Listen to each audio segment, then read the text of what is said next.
Les lampes à gaz vacillaient, projetant de longues ombres sur les rues pavées de Backlund. Ces ombres semblaient danser, créant une atmosphère à la fois envoûtante et inquiétante. Le brouillard, épais et lourd, s'accrochait à la ville comme un linceul. Il enveloppait chaque coin et recoin, rendant chaque pas incertain et chaque silhouette mystérieuse. C'était le monde du Seigneur des Mystères, un royaume victorien au bord du surnaturel. Les rues pavées résonnaient des échos du passé, tandis que les carrosses traversaient lentement la brume. Sous le vernis du progrès, d'anciens secrets murmuraient et des forces invisibles s'agitaient. La magie était réelle, cachée dans les recoins sombres et les livres anciens. Des chemins cachés menaient à des royaumes au-delà de la compréhension humaine. Ces allées obscures étaient des portails vers l'inconnu, où chaque tournant pouvait révéler un nouveau mystère. Dans ce monde, Cline Moretti s'est retrouvé pris dans une toile d'intrigue, son destin lié à celui du monde lui-même. Chaque décision qu'il prenait pouvait changer le cours de l'histoire. Il n'était pas un homme ordinaire, mais un Beyonder, doté de pouvoirs dépassant l'entendement des mortels. Ses capacités lui permettaient de voir au-delà du voile de la réalité, de percevoir ce que les autres ne pouvaient même pas imaginer. Le cœur de Cline battait contre ses côtes, un rythme effréné dans le silence de sa chambre. Chaque battement résonnait comme un tambour de guerre, annonçant une menace imminente. La pièce, bien que familière, semblait soudainement étrangère, comme si les ombres elles-mêmes murmuraient des secrets dangereux. Un télégramme, froissé dans sa main, était porteur de nouvelles qui lui glacèrent le sang. Les mots, bien que flous, portaient un message clair. Le danger était proche. Cline relut le message plusieurs fois, espérant y trouver une erreur, une échappatoire, mais en vain. Le danger rôdait, plus près qu'il ne l'avait jamais imaginé. Les rues de Londres, enveloppées de brouillard, cachaient des menaces invisibles. Chaque coin sombre, chaque ruelle déserte, semblait abriter des yeux invisibles qui le surveillaient. Dans son autre main, il serrait une carte de tarot usée, le monde. Cette carte, bien plus qu'un simple morceau de papier, était un lien vers des forces mystiques. Elle représentait son pouvoir, mais aussi le poids de la responsabilité qui l'accompagnait.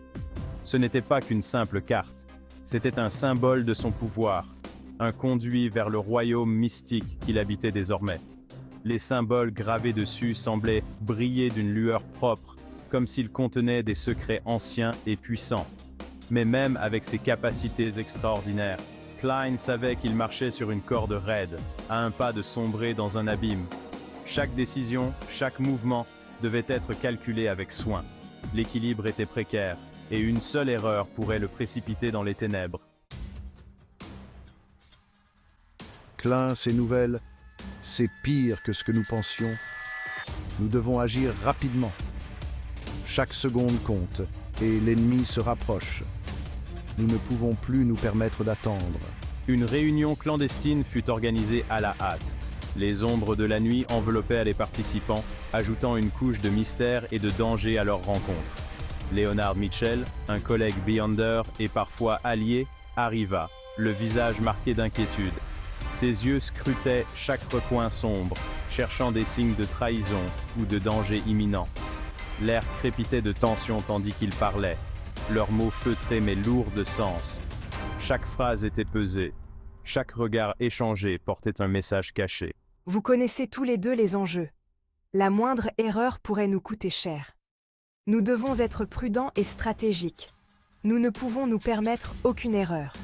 Chaque décision doit être prise avec la plus grande précaution. Tout dépend de notre prochaine action.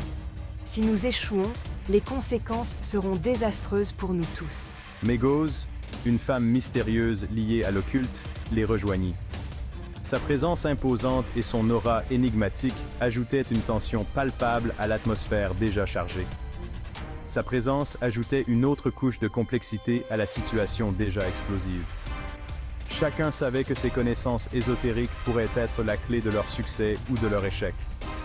La confiance était un luxe qu'ils ne pouvaient pas se permettre, mais ils avaient besoin les uns des autres s'ils voulaient affronter la tempête qui s'annonçait. Ensemble, ils devaient naviguer dans les eaux troubles de la trahison et du danger. L'esprit de Klein s'emballait, analysant le danger, calculant son prochain mouvement. Il ne pouvait se permettre de paniquer. Il avait besoin d'un plan, et vite.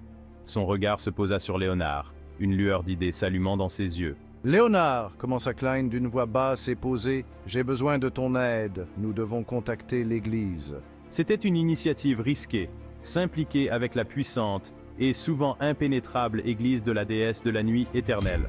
Mais c'était un risque que Klein était prêt à prendre. Le front de Léonard se plissa, son hésitation évidente. Il comprenait le danger dans lequel il se trouvait, mais impliquer l'Église était une arme à double tranchant. Ils étaient liés au secret, leur pouvoir et leur existence même cachés au monde. Le poids de leur secret pesait sur eux, mais il n'y avait pas d'autre choix. La menace à laquelle ils étaient confrontés était trop grande, les enjeux trop élevés. Ils devaient tenter leur chance, même si cela signifiait tout risquer. Les choses étaient en marche. Des messages furent envoyés, codés et cryptiques. Des alliés furent contactés, leur aide subtilement demandée. L'air vibrait d'une énergie nerveuse alors qu'ils se préparaient à l'inévitable confrontation. Klein savait que le temps était compté. L'ennemi se rapprochait, son pouvoir grandissant à chaque instant qui passait. Il devait être prêt, il devait être fort. Alors que l'obscurité s'épaississait sur Backland, un sentiment de terreur palpable s'abattit sur la ville. Les lampes à gaz semblaient faiblir, leur lueur incapable de percer les ombres grandissantes. L'ennemi approchait. Klein se tenait à la fenêtre, le regard fixé sur l'horizon. Il pouvait sentir le changement dans l'air, les subtils tremblements de pouvoir qui annonçaient l'arrivée de quelque chose d'ancien et de terrible. La bataille allait commencer.